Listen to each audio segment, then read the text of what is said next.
Live streaming is on.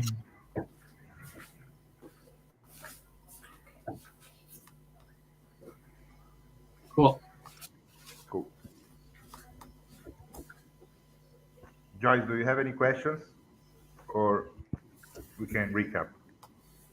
No questions so far. Okay. Me either. No more questions. All right, so I have the structure here, line 132. Okay.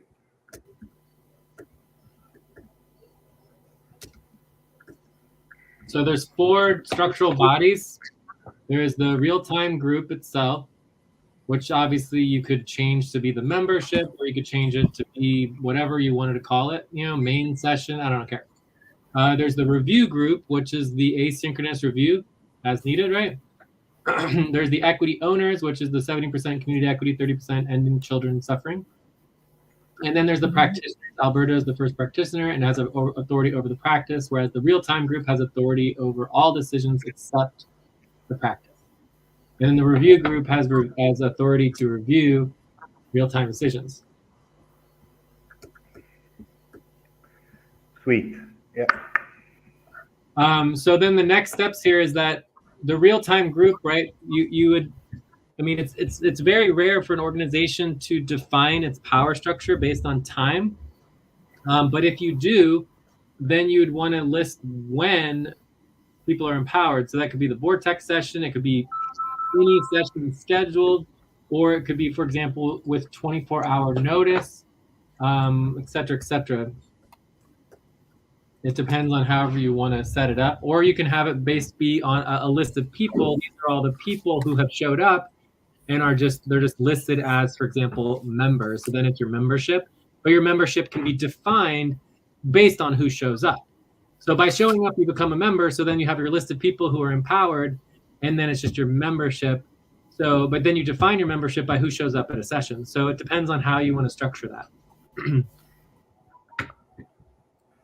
I think, for example, I can make an example that I don't really know how to define that, but you may help me. So let's say it's the 3 of us now, and we make a proposal, we make a voting, and we have consensus. Time to pause. Please stop. Close your eyes. Count 1, 2, 3, 4, 5. Open your eyes. So, excuse me. So before we make consensus, there's the 3 of us, and we would ask each other, who is online? Yeah, who is online? Who is online under the vortex at this time? Okay, we look Discord. Oh, there is all these people that are green, so we would write them. We would send them the proposal for sure, and ask them if they want to vote. And then if we know there is also somebody that has not put its status online, that we know, I mean, the 3 of us, and then we send out the proposal, we move forward, and then we can check within the topic, or I mean, at the end of the topic at least, we would check if there was some voting. I mean, or within the topic, we see that people are voting, not voting, and then we see what happens. But something like this, that would be ideal. Not 24 hours. I mean, we want to move forward. So whoever is there active, we would do our best for nobody to fall into the crack. Let's say that we know that. It depends also how many we are. At one point we can change that, but for the moment I think this is okay. So we know that there is, for example, a theme, a moon, a vari, so we will definitely send them the proposal on activity team channel, or activity team channel, or SDG channel. Yeah, okay, so let's just take it. Can you take a step back? Yeah. Can we take a step back here, because you're kind of going in some circles here. Okay. Let's skip the real-time group and go to the simpler one, which is the review group. So for me, the review group and the real-time group are exactly the same. There's literally no difference in the structure right? And so it's the only difference is where and how the actual decision takes place, right? So let's start with the review group because it's a lot simpler, right? Obviously, it's online, and the question is where? Is it going to be an email list? Is it going to be a Discord server or channel? Like, where are decisions reviewed online? Where do you go to make sure that you are empowered? That because you have intention, because you want to be involved, right? Whoever wanted to be present and wants to be involved in the decision goes where? Does that make sense? That's the review group. There needs to be a clear place that you go to make and review decision. Right. Time I for think we breath. should. Please stop and get ready. Now inhale. 1, 2, 3. Inhale. 1, 2, 3. Pause. Inhale together. 1, 2, 3. Exhale. Relax. Hey, we could build the ACU server. Okay, so let's just assume this would be like basically you have an ACU server, review group channel, Yeah. right? So there'd be Or some we sort can of use we can use the activity server as well. I don't know, but I mean, SVG server as well. this would be a new ACU. This would be a new ACU server, Mm-hmm. right? There currently is not an ACU server, correct? Yeah, currently there's no ACU server. We have SVG and activity. Yeah. So we would create an ACU server, and then anyone who gets on the ACU server, you go to the group channel for review and decision making. Super simple, right? Yeah, Are we on the same page? sounds Yeah. good to me. Sounds good to me. Yeah. So then it's exactly the same thing for the real-time group, except you just establish instead of where it is in online, you establish where it is in time, right? So it's the same exact process. It's just what do you define as? For example, it could be any vortex session. It could be any previously scheduled or regularly scheduled session. It could be any session at all. And you could have scheduled it 2 minutes ago, or you could say, okay, it needs to be scheduled 6 hours in advance, or it needs to be scheduled 10 hours in advance, or it needs to be scheduled 24 hours in advance, right? So it doesn't matter how you define it. We just need some sort of definition to make it verifiable. Yes, absolutely. What do you suggest, Jay? I mean, I would suggest either a regularly scheduled session. Mm-hmm. So a regularly scheduled session implies more than 24-hour notice. So I'll put this in line 140. So regular scheduled session is simple. Or you could say, any session with 12-hour notice. If you don't like the 24-hour notice, then maybe 12-hour notice is enough.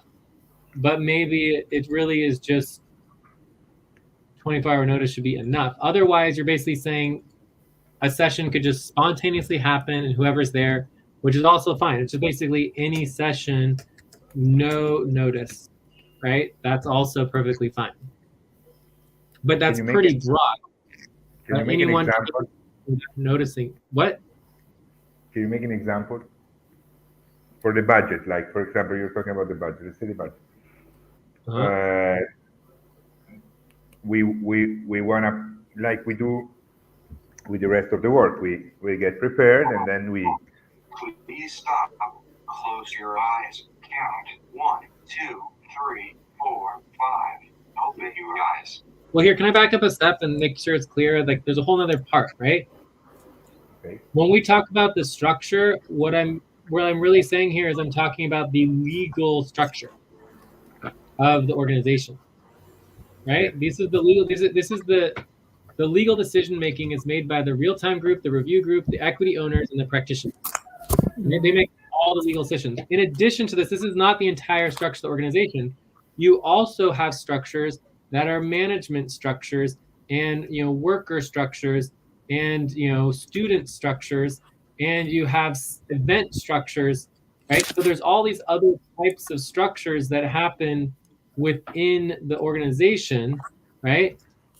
But they're not legal, right? If the problem happens in the event, or there's a problem with the manager or the student, who gets sued? Not the event, not the student, not the worker, not the management. Who gets sued is the real-time group, like the actual group has the legal power is who gets sued. Does that make sense?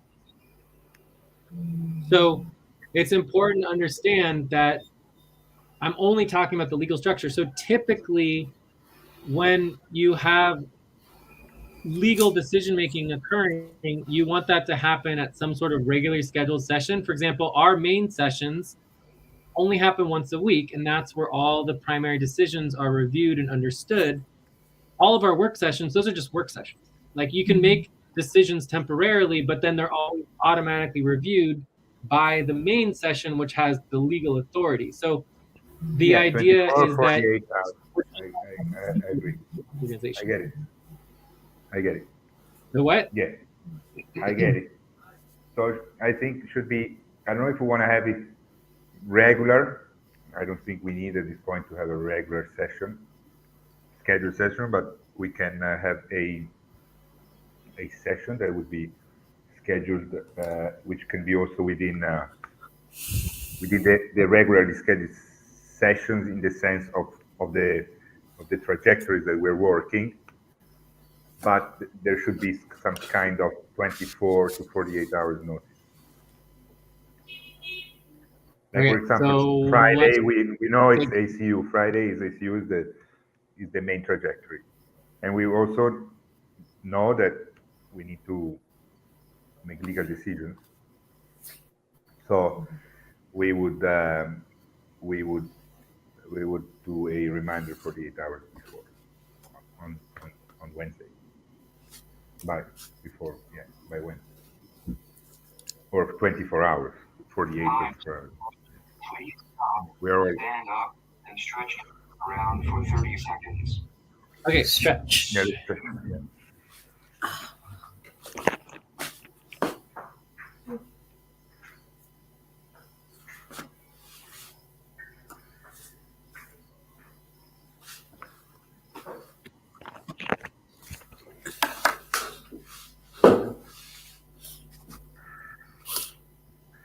Okay, I think so 24 hours is good.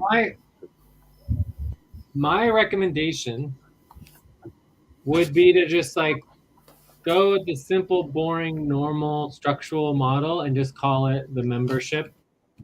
And the membership is empowered, and the definition of the membership is that it's anyone that you have an open membership, and it's anyone who shows up and has intention to be involved, right? So if someone wants to get involved, they can get involved. And then you say, okay, 24 hours notice for official membership meetings, and you could say ideally 48 hours to 1 week ahead of time, right? And then it's just like, it's just simple. It's like you have your membership meetings, you give everybody notice before the meetings, and then that's where the legal decisions are made. Super simple. And everybody knows what it means, right? Yeah. So that would be my recommendation. And then from there, you can evolve and change it and get something, more different or however you want to evolve it. But it means it just keeps it simple. It makes it straightforward. Everyone can understand what it is. Everyone knows if they're a member or not. And then it's pretty simple. Okay. Yeah. Very good. All right. So I think we are done at this point. So I would, and then also it's good to note that 99% of sessions and all the work sessions and stuff, there's no decision being made. We're just finalizing the documentation to then present at the membership meeting. Yeah. There's no need to pre-do it. I mean, you can always do like a temporary or emergency proposal based on your decision-making structures if you want to have emergency decision-making. Anyway, so I think we're done with this. I feel like I have more than enough information to finalize the sponsorship proposal. And obviously that can be the very first membership meeting, is to discuss and finalize the membership proposal and finalize all of that. Time to pause. Please stop. Close your eyes. Count 1, 2, 3, 4, 5. Open your eyes. So do you want to go through the sponsorship proposal now? I mean, we could just stop. I could go over it on my own and update it, or we could No. go I would, together. I would like to help you. Yeah, absolutely. Let's- Or should we just jump into it and do it now? Sure. Yeah, I'm good. I'm good to go. Yes, if we agree. Yeah, absolutely. What was the view So up? I would either What's the proposal? view up. There's nothing in the view up. No, in the topic. That was. There's nothing else to view up. So I would either, if we're going to go into the sponsorship proposal, either start with the from the beginning and just go through little by little, or I would just jump straight to the responsible parties and the decision making, since that's what we've been talking about. Okay, I would go and do immediately the changes that needs to be done. I mean, whatever is good to go, let's keep it and let's move forward. So Yeah. I mean, that's the goal. So you want to do that right now together, or do you want us to go through it and make all the changes that we just talked about, or what do you want to do? Just go through it together slowly. yeah, absolutely. But I mean, Okay. you're talking about Would you starting want- with number 6, right? Directly number Do 6. you want to just jump right into number 6, or you want to start at the top and just work our way through? Let's work through. Yeah, quickly. Okay, let's start at the top. Okay. So basically, as far as the name of the organization and the fact that we're let's just call it the membership, right? We're creating this membership. This membership will have nothing to do with Ultra Super Amazing USA Inc. Or does it? Not at this time, no.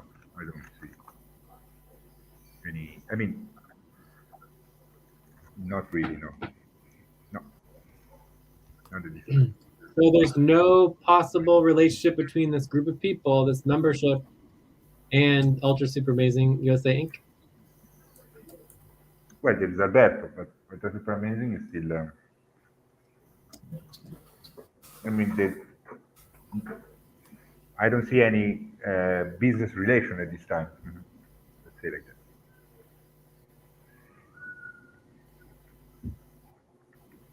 So there's no possible relationship or no current relationship between ACU membership and USA Inc.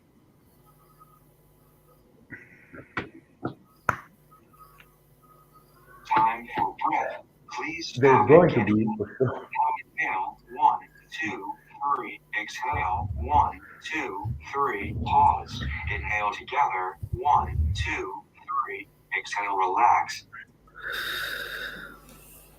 There's definitely going to be, so, but it's not.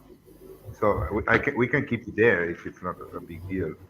I would keep it there for sure, but there's going Can you to be explain what will be the relationship? Looking forward to when we do the long-term discussion later. I think, I mean, my idea is to bring also Ultra Super Amazing USA Inc. into the vortex in some way. They are related. But I mean, kind they of a are commercial. related. Yeah, it's kind of a commercial brand. Ultra Super Amazing, kind of a commercial brand, but the way that ACU is developing, it's kind of going away from Ultra Super Amazing at this moment. But they're still so preliminary. They're still ideas. So I would keep it there because they're going to be related, or they may be related, or something else will spark from there. But if we can keep it there, I think it doesn't hurt. Anyways, not that Ultra Super Amazing is doing anything active really. Well, if there was a possible relationship, what would the possible relationship be? Funding probably from Ultra Super Amazing. So maybe it might be like it might end up with ownership and equity, like it might have already existing issued community equity. For example, like 30% of the existing 70% the equity could be a beneficiary would be Ultra Super Amazing Inc. No, no, that would be not correct because Ultra Super Amazing, no project under Ultra Super Amazing has generated one unit of monetary value. So at this time, no, it wouldn't be. That, a different time is all What would be the Alberto Borghi relationship? Can you explain as the a person. relationship? What would be the relationship between Ultra Super Amazing and ACU? If Ultra Super Amazing, one of the e-commerce projects of Ultra Super Amazing starts generating monetary value, and ACU would, because I believe that it's gonna cost more than 12,000 eventually. Close your eyes. Count 1, 2, 3, 4, 5. Open your eyes. And needs additional funding, and maybe by the time that it needs additional funding, one of the projects is kind of started to generate some revenue. One of the e-commerce projects starts to generate some revenue, maybe. Maybe. No, I mean, that for me, again, that relationship would be as an investor. If Ultra Super Amazing Inc. wanted to invest into ACU, it would get equity, and it would be an equity owner and community equity beneficiary. Right? Yes, correct. Yeah, correct. Yeah, so that's why I said that it could be in the future, it could become a community equity beneficiary. In the future, yes. Cool. Correct. All right, so I mean, Correct. I would say that we can just take it out. That it's obviously not an umbrella mo, and if anywhere, it would come up under a potential future owner. I mean, you could start. Okay, you could just say Ultra Super Amazing Inc. gets like 1% or whatever. It gets like a small percentage of community equity to start out with, if it has any relationship in the potential relationship in the future. You know? Yes. Okay. Perfect. Let's take it out. Okay. Oh, I can't edit this. Oh, you cannot edit. Wait. Maybe if I switch it over here, can I edit over here? Yeah, you're a couple of counts, but I mean now it's open. All right, let's edit it. For everyone. Okay, letting me edit. Okay, so name of group ACU. It's this ACU? It's not ACU program, right? ACU, yeah. The client is ACU. Yeah, it's just ACU. Okay, so then as far as the brand, my understanding is that the brand is going to be a separate entity that is going to own the brand and then is licensing it to ACU. Is that correct? Yes. Correct. Okay, so we're going to note this under legal considerations. The AAMBOR brand is being licensed by. What is the name of the licensing company, Ambor, or is the name of the licensing company Alberto? I wrote here this one. See if it makes sense. Okay, cool. You already have it. Yeah, let's put it at the The top. user of the brand name will be licensed by Alberto Borghi at no charge ever. So that in case of fork event, this asset will remain always in control of Alberto Borghi with sentimental value and personal connection with the Okay, cool. So Time to take a break. Please stop right down already. we're about to say. Take a break for 6 minutes. when you're having fun, it just rolls, dude. It does, for sure. Having so much fun. So much fun. And we're making so much progress. How's the studio going? How's the studio? I still need to get everything is good to go, and I got the crypto set up, and I just need to get the microphone set up still. Everything is going well. Great. And you're listening to the studio. That is the voice of the studio. Mhm. All right, 5-minute break. If you can we could use a new public contact information for ACU. Would be helpful. SVG. Can we use info SVG? Can we have it under SVG? Info SVG? No, ACU needs its own communication. Because right now you have Ultra Super Amazing Inc. Anyways, let's take a 5-minute break. When we get back, we'll go over it. Yeah, let's take a break.